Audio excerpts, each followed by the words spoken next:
எங்கள் நாகரிக பயணம் என்ற குழு சார்பாக உங்களை எல்லாரையும் முதற்கண் வணக்கத்தை தெரிவித்துக் கொள்கிறேன்.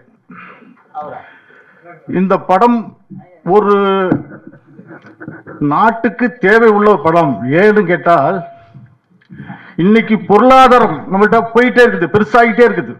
பொருளாதாரம்னு கேட்டா ஒவ்வொருவரும் பணம் வேணும் பணம் வேணும் பணம் வேணும் போயிட்டு இருக்க மொழிய இன்னும் 25 ஆண்டுகள் அப்புறம் பார்த்தீங்கன்னா எல்லா வீட்லையும் கார் இருக்கும், எல்லா வீட்லையும் பணம் இருக்கும், பொருள் இருக்கும், நகை இருக்கும். ஆனால் அடுப்பாங்கரையில் அரிசி இருக்காது. அந்த அளவுக்கு இப்போ விவசாயம் குறைஞ்சிட்டு இருக்குது. இந்த விவசாயம் குறையுது. ஏன் குறையுது? எல்லா நோட்டமும் என் பிள்ளை டாக்டரா படிக்கணும், என் பிள்ளை வக்கீலா படிக்கணும், என் பிள்ளை பெரிய பெரிய ஆளாகணும். இதுதான் நினைப்ப வழிய தாம் பிள்ளை ஒரு 10% விவசாயம் இருக்கணும், அதை காட்டணும் அப்படின்னு எந்த தாய்மார் கேட்கறதே கிடையாது. ஏன்னு கேட்டீங்கன்னா பணம் மோகம். பணம் பணம் பணம் பணம். விவசாயம் அழிஞ்சு கொண்டே இருக்கிறது.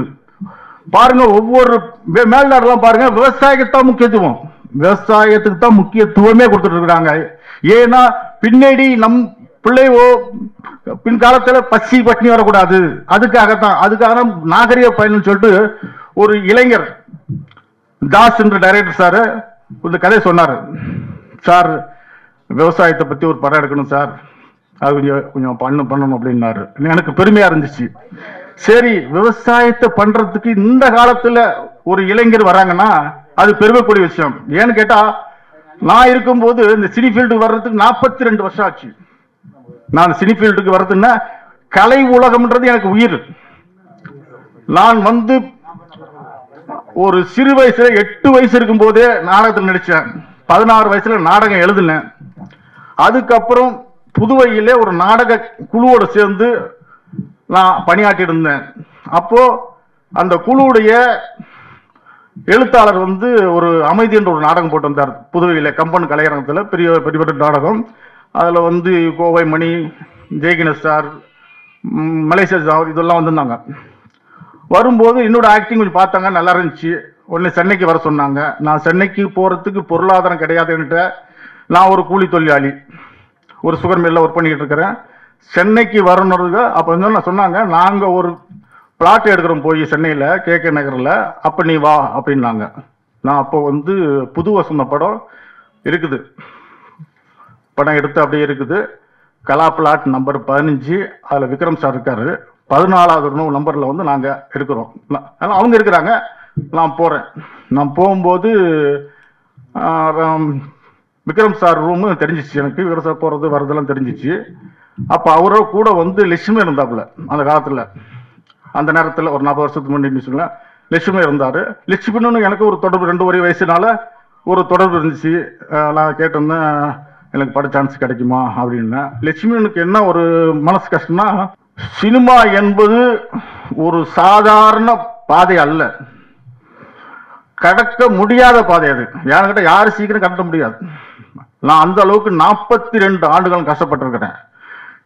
அந்த கஷ்டம் வந்து அது மறைஞ்சிருமோ, மண்ணோட போயிடுமோன்ற வேகம் இருந்துச்சு. என்ன, ஒரு கலையை வச்சு நம்ம ஒன்றும் பண்ண முடியலையே அப்படின்னு சொல்லிட்டு இருந்துச்சு. அதுக்கு எனக்கு ஒரு நல்ல சான்ஸ் கிடைச்சிச்சு. அந்த சான்ஸ் நல்லா பயன்படுத்திக்கோ. நான் இந்த படம் வெற்றியெடுத்து உங்களோட வாழ்த்துக்கள்.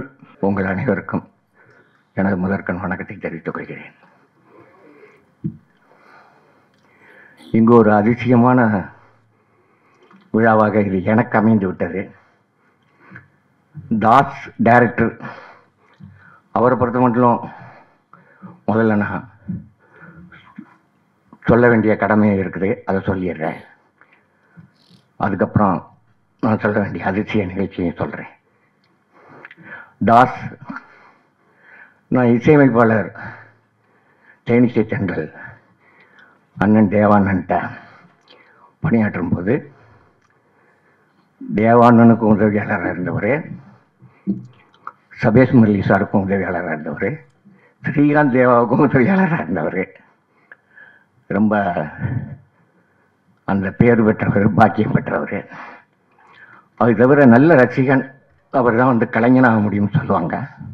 அவர் முதல்ல நல்ல ரசிகன். அப்புறம் எனது படம் நண்பர்கள் நற்பணி மன்றம் நான் எழுதி இயக்கிய படத்தில் உதவி இயக்குனராக பணியாற்றினார். அந்த உரிமையில் தான் வாழ்த்துறதுக்கு நான் வந்திருக்கேன். இந்த படம் மாபெரும் வெற்றி அடைய என் மனப்பூர்வமான வாழ்த்துக்கள்.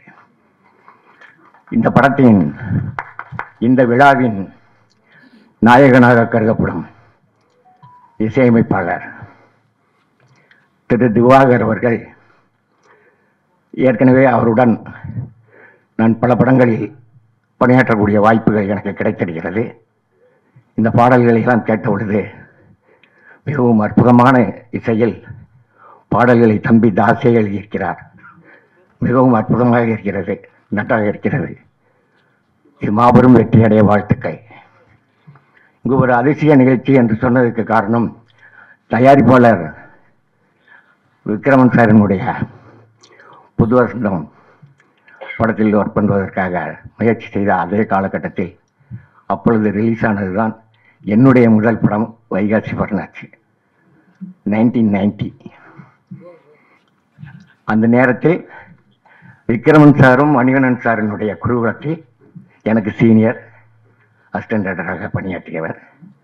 நானும் மணிகண்டன் சார்டன் அசிஸ்டன்ட் டாக்டராக பணியாற்றியவர். எல்லாருக்கும் வணக்கம். நான் பாண்டிச்சேரியிலேருந்து வந்திருக்கிறேன். தாஸ் ஒரு டைரக்டர் இயக்குனராக சின்ன பிள்ளையிலேருந்து இப்போ தான் முன்னேறி வந்துக்கிறாரு.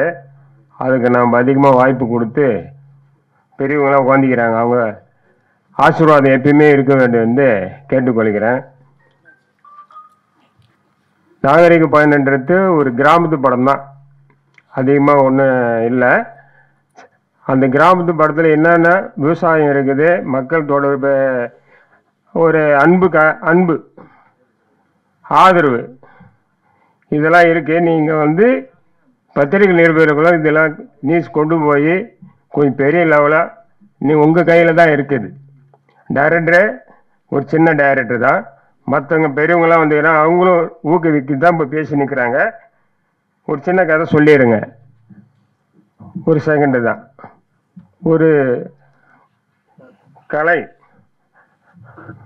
என்னன்னா சித்த வடிவமைக்கிறாங்க இல்லையா, அவர் வேலை இல்லாமல் இருந்துக்கிறாரு திருவண்ணாமலையில். ஒரு உளியும் ஒரு சுத்தி எடுத்துன்னு தான் சென்னைக்கு வந்துக்கிறாரு. போயிற வேலை வந்து ஒரு மலையை பார்த்து அந்த ஒரு பக்கத்து மலையை கேட்குறாங்க, உன்னை சிலுவாக அடிக்கட்டுமா, உன்னை அழகப்படுத்துறேன்னு கேட்குறாரு. அவங்க என்ன சொல்கிறாங்க, எனக்கு வலிக்கும், இது வேணான்னு சொல்லிட்டு ஒதுக்கிறாங்க. அடுத்த மலைக்கிட்ட போய் கேட்கும்போது என்னை சிறப்பாக வடிச்சுங்க அழகுபடுத்துன்னு சொல்லும்போது அந்த மெயின் ரோடு போகிறவங்களாம் என்ன பண்ணுறாங்க, கையெடுத்து கும்பிட்றாங்க, கல்புரம் ஏற்றுறாங்க, வத்தி ஏற்றுறாங்க, தேங்காய் உடைக்கிறாங்க. தேங்காய் எங்கே உடைக்கிறாங்க, அடுத்த மலையில் உடைக்கும்போது அந்த மலை வலிக்குது.